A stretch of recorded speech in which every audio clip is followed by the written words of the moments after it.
Boa tarde, pessoal. Eu vou compartilhar com vocês agora as minhas impressões acerca dos 3 anos ou os 20 mil quilômetros que eu fiquei com a Chevrolet Blazer 2.4. Eu sou o tipo de pessoa que eu costumo me apaixonar por um modelo de carro, e aí todos os carros que eu comprei sempre apaixonado, assim. E com a Blazer não foi diferente. Eu via esses filmes americanos e eu era sempre muito encantado com aquela caminhonete acho que é Taoé, que a Suburban, que foi vendida aqui como Gran Silverado. E é muito difícil a mecânica daquele carro aqui, porque as diesel são caríssimas e a gasolina 4.1 são muito melindrosas de mexer, né? Então é um carro difícil. Então eu entendi que a Blazer, que é a picape fechada SUV derivada da S10, seria uma boa opção, né? Eu desconsiderei aquela 2.2, porque eu sempre via relatos que o motor era muito fraco para ela, né? E a 4.3, que é aquela V6 também, eu também achei que não era uma boa opção, porque o motor é um Vortec americano de excelente qualidade, mas eu entendia que a disponibilidade de peças para ele seria mais complicado aqui, né? Então eu trabalhei por comprar uma 2.4. A diesel seria um sonho, entretanto a Blazer a diesel, isso era 2012, 2013, né? A diesel era muito cara, e sem contar que o seguro era muito alto, né? Tanto o seguro quanto a aquisição do carro não compensava. E essa época eu já tinha um outro carro que eu usava no dia a dia, que era o Corolla. Era mais para realizar um sonho, porque eu entendia que não era viável eu ficar fazendo tudo de Blazer no dia a dia, né? Aí eu estava ainda com um Civic 2005 azul, e aí eu parei numa garagem. Eles fizeram uma proposta boa, que era o meu Civic 2005 mais 7 mil para eu pegar uma Blazer Advantage 2005-2006. A quilometragem estava quase a mesma, mas a Blazer me parecia mais revisada do que o meu Civic. Isso eu achei interessante. Era uma prata, com interior de couro, ar-condicionado, tudo funcionando, e ela não tinha instalação de som. Nunca foi instalado som nela, também nunca instalei, né? E eu me lembro quando eu liguei para o meu corretor de seguros para fazer a cotação do seguro, que seria a transferência do Civic para Blazer, eu passei os dados e com pouco o telefone tocou, ele me ligou. E ele falou assim: Igor, tu estás ciente que o consumo desse carro é astronômico? Eu disse: estou. Mas por que Blazer? Ele achando que era uma... Assim, por que você não pega uma SUV mais tranquila de manter, como um EcoSport, ou então uma Tucson? Eu falei: nenhuma dessas aí enche meus olhos. Acho que a Blazer, ela passa uma proposta assim de uma robustez, de uma força. Acho que, claro que o carro tem um estilo anos 90, mas ela me parecia muito mais robusta e muito mais forte do que essas outras SUVs, e eu estava apaixonado, né? E quando a gente está apaixonado, não adianta muito conselho, né?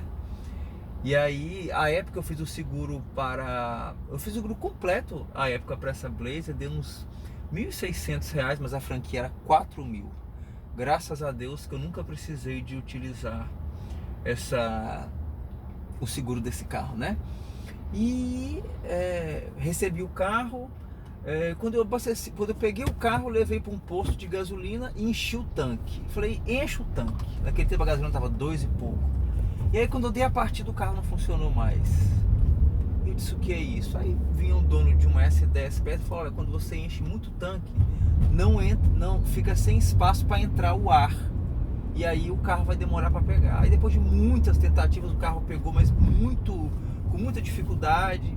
Eu deixei assim uma meia hora funcionando com a luz da injeção acesa, e depois o carro ficou normal. Aí eu nunca mais enchi o tanque por completo. Eu enchi assim, sempre faltando um quarto para encher, né? E aí o carro me deu muita alegria. Eu era louco para ter uma caminhonete daquela, andava nela final de semana. E o que eu troquei nela foi um batedor da roda traseira. Felizmente o carro estava com 89 mil quilômetros, tinha excelente procedência. Ele era também de um colega de profissão e que tinha comprado também de um outro conhecido. E às vezes eu andava na rua e perguntava: essa aqui é a Blazer do Ricardo? Eu disse: era, agora é minha. E aí eu fiquei com o carro, fiz viagens com o carro. Depois que passou aquela coisa da euforia, e teve uma época que me bateram no Corolla e eu tive que ficar direto com a Blazer umas 3 semanas. Aí eu senti o quão difícil era usar um carro daquele no dia a dia, porque a posição de dirigir meio sentado, né, como é das caminhonetes, num primeiro momento você fica muito satisfeito, porque você tem uma proposta de visibilidade muito boa do trânsito. Só que no dia a dia aquilo te cansa, porque esse movimento de você estar literalmente sentado com as pernas quase que tocando o chão, faz ficar muito difícil esse manejo de embreagem, de freio. Então eu percebia que quando eu dirigia muito ela, eu sentia um desconforto aqui na batata da perna. E olha que a embreagem estava boa, não estava dura, o carro estava bem revisadinho, entendeu? Mas era um carro que, quando você dirigia muito, você ficava cansado. Ela não tinha o conforto assim de um sedã, né? E outra coisa que eu percebia também, eu fiz uma pequena viagem e as pessoas que foram atrás foram naquela expectativa que iam de caminhonete, que era mais confortável. Só que o banco traseiro, tanto de picape cabine dupla quanto da Blazer, que é derivada de uma picape, o assoalho fica muito próximo da altura do banco. Então as pessoas viajam com os pés levemente levantados, o que também cansa em viagens longas. Eu levei uma tia que já tinha uns 60 e tantos anos, ela reclamou de desconforto na viagem. Outra questão também, que só aparece quando você tem esse uso severo, é a questão da suspensão, que pula demais na traseira. Quando eu passava em irregularidades assim, o carro pulava igual um cabrito. E olha que a suspensão estava totalmente revisada.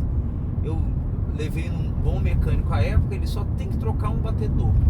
Foi só o gasto que eu tive com a Blazer, era isso. Teve uma vez que a bateria descarregou também, mas a bateria não foi cara. A vantagem é que é um carro que usa um motor da família 2 da GM, ele só tem uma cilindrada maior, né? Mas a disponibilidade de peças é muito grande. Tem, por exemplo, a bomba de combustível é a mesma utilizada na linha Corsa, por exemplo. Então isso faz o uso do carro ficar muito, muito tranquilo no que tange a manutenção. Claro também que o fato dela ser gasolina também fez com que o seguro ficasse baixo. O IPVA não era uma coisa assim astronômica, era muito próximo, um pouquinho menos do que eu pagava no Corolla, que era o Corolla 2007, 2008, e a Blazer era 2005, 2006. Mas foi um carro que me deu muita satisfação quando eu tinha que sair, assim, eu sentia que eu marcava mais presença quando eu ia de Blazer do que quando eu ia de Corolla, né? Então isso aí, com a minha cabeça de mais jovem, aquilo era muito agradável, assim, né? Eu lembro com muito saudosismo, o couro do carro era um couro original GM e era muito, muito bom, assim, sabe? O carro não tinha ruído interno, assim, você via que a estrutura do carro era muito forte, né? Um chassi de caminhão, assim, né? Esse motor 2.4 com 128 cavalos, porque a minha não era flex ainda, era um motor que garantia boas arrancadas, mas assim, era um motor que não tinha muita força, assim, né? Às vezes, assim, numa retomada você via que o carro meio que piava um pouquinho, comia caroço, entendeu? Mas, ainda mais se você comparava com a 4.3 ou com a 2.8, né? Mas, dentro de uma proposta de custo-benefício, a 2.4 dava conta, assim, do recado bem, né? Eu tive que vender o carro para poder efetivar o negócio de um imóvel, e também porque essa época, vejam só que contradição, o custo da gasolina ia bater R$3 essa época, R$3,10, R$3,15, e aí nessa época eu comecei a me incomodar muito com o consumo porque eu nunca cheguei a fazer 6 com essa Blazer. Na estrada chegou a fazer 6 e 8, mas dentro do urbano, assim, era no máximo 5.3, 5.2.